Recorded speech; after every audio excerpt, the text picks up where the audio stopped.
أشهد أن محمد رسول الله۔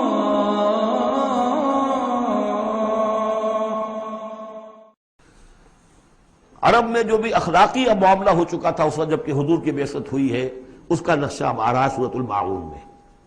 یعنی یہ کہ ایسا نہیں تھا کہ سرے سے ان کے ہاں کوئی ویلیوز رہی نہ ہو، لیکن یہ کہ تلپٹ ہو جاتی ہیں ویلیوز، اور یہ کہ کچھ چیزیں ہوتی ہیں کہ جن کی حقیقت نہیں رہتی، صرف ان کی رسم رہ جاتی ہے۔ جیسے آج ہمارا حال ہے، رہ گئی رسم اذاں روح بلالی نہ رہی، فلسفہ رہ گیا تلقین غزالی نہ رہی۔ تو ان کے ہاں بھی یہ آ چکا تھا کہ اب وہ چونکہ جزا و سزا کے تصور سے محروم ہو چکے تھے، لہذا ارأیت الذی یکذب بالدین، کیا تم نے دیکھا اس شخص کو جو جزا و سزا کا انکاری ہے؟ کوئی جزا سزا نہیں، کوئی باعث بعد الموت نہیں، ان ہی الا حیاتنا دنیا نموت و نحیا وما یہلکنا الا الدار۔ اس دنیا کی زندگی کے سوا کوئی زندگی نہیں، ہم خود مرتے ہیں خود جیتے ہیں، اور ہلاک کرنے والی شے گردش افلاک کے سوا اور کوئی نہیں، ہم کوئی خدا کو نہیں مانتے۔ ایسے لوگ بھی تھے ان میں۔ ظاہر بات ہے کہ اس شخص کا کردار کیسا ہو جائے گا جو جزا و سزا کا منکر ہے؟ وہ تو یہی ہوگا بابر میں عیش کوش کہ عالم دوبارہ نہیں اس طرح، جب کوئی اور زندگی دوبارہ ہے ہی نہیں، یہی زندگی ہے، کھاؤ پیو عیش کرو، جہاں ہاتھ پڑ سکتا ہو ڈالو، جو چیز حاصل کر سکتے ہو کر لو، کیوں جھجک رہے ہو کہ یہ برا ہے اور یہ اچھا ہے اور یہ جائز ہے اور یہ ناجائز ہے؟ پھر تو طریقہ یہی ہوگا۔ تو وہ کردار کیا بنتا ہے اگر جزا و سزا کا انکاری ہوگا انسان، تو کردار کیا بنے گا؟ فَذَلِكَ الَّذِي يَدُعُّ الْيَتِيمَ، وہی ہے کہ جو یتیم کو دھکے دیتا ہے۔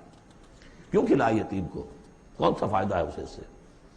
وَلَا يَحُضُّ عَلَىٰ طَعَامِ الْمِسْكِينِ، اور کسی مسکین کو کھانا کھلانا خود تو درکنار، کسی اور کو بھی اس کے لیے کوئی تلقین کرنے کو تیار نہیں، اس لیے کہ اندیشہ یہ ہے کہ میں اسے تلقین کروں گا تو پلٹ کر مجھ سے نہ کہے کہ تم کیوں نہیں کھلاتے۔ فَوَيْلٌ لِّلْمُصَلِّينَ، ان کے ہاں نماز تو ہے، نماز کا حلیہ انہوں نے بگاڑ دیا ہے۔ وہ سورہ انفال میں ہم پڑھ چکے ہیں، سیٹیاں بجاتے تھے، تالیاں بجاتے تھے، لیکن وہ نماز سمجھتے تھے اسے۔ وہ طواف کرتے تھے خانہ کعبہ کا، اور اس میں سب سے اونچا طواف سمجھتے تھے اس کو کہ مادر ذات برہنہ ہو کر طواف کیا جائے۔ یہ سارے تکلفات ختم کر کے، اور بالکل جیسے دنیا میں آئے تھے، اللہ نے جب ہمیں بھیجا تھا تو اللہ کے گھر میں آئیں تو اسی طریقے سے آئیں جیسا کہ اللہ نے دنیا میں ہمیں بھیجا۔ اب ان کے یہ تصورات تھے۔ فَوَيْلٌ لِّلْمُصَلِّينَ الَّذِينَ هُمْ عَنْ صَلَاتِهِمْ سَاهُونَ، تو تباہی ہے، ہلاکت ہے، بربادی ہے ان نماز پڑھنے والوں کے لیے جو اپنی نمازوں سے غافل ہیں۔ اس کی روح ختم ہو چکی ہے، شکلیں بھی بدل دی گئی ہیں۔ ہمارے ہاں اللہ کا شکر ہے اس امت میں شکل نہیں بدلی ہے۔ صلو کما رأیتمونی اصلی، اللہ کا فضل ہے، اس طرح کی بدعات وہاں ہمارے ہاں نہیں ہے، لیکن یہ ہے کہ روح جو ہے، روح نماز، حضور قلب، آدمی نماز پڑھ رہا ہو تو احساس ہو کہ میں کس کے سامنے کھڑا ہوں، اور پھر جو کہہ رہا ہو اس کو سمجھ رہا ہو، اور خلوص و اخلاص سے کہہ رہا ہو ایاک نعبد و ایاک نستعین، پھر اس پر عمل کرتا ہو، وہ کہاں کتنے ہیں؟ ایک رسم ہے، رہ گئی رسم اذاں روح بلالی نہ رہی، فلسفہ رہ گیا تلقین غزالی نہ رہی، نماز و روزہ و قربانی و حج یہ سب باقی ہیں، تو باقی نہیں ہے۔ الذین هم عن صلاتهم ساہون الذین هم یراؤون، اور اگر کوئی نیکی کا کام کرتے ہیں تو دکھاوے کے لیے، تاکہ اس سے کچھ شہرت ملے، بڑا بہت سخی آدمی ہے۔ وَيَمْنَعُونَ الْمَاعُونَ، لیکن ان کی شخصیت کے اندر پستی کا عالم یہاں تک آ گیا ہے کہ عام استعمال کی چیزیں بھی مانگے تانگے نہیں دیتے۔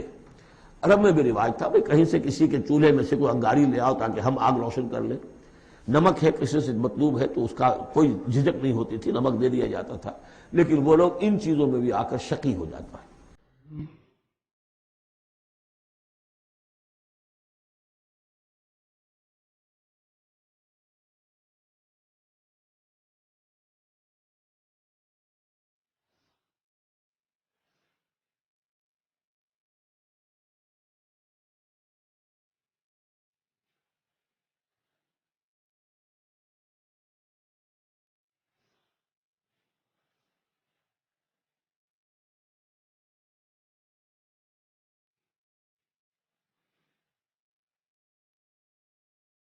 مولاي صل وسلم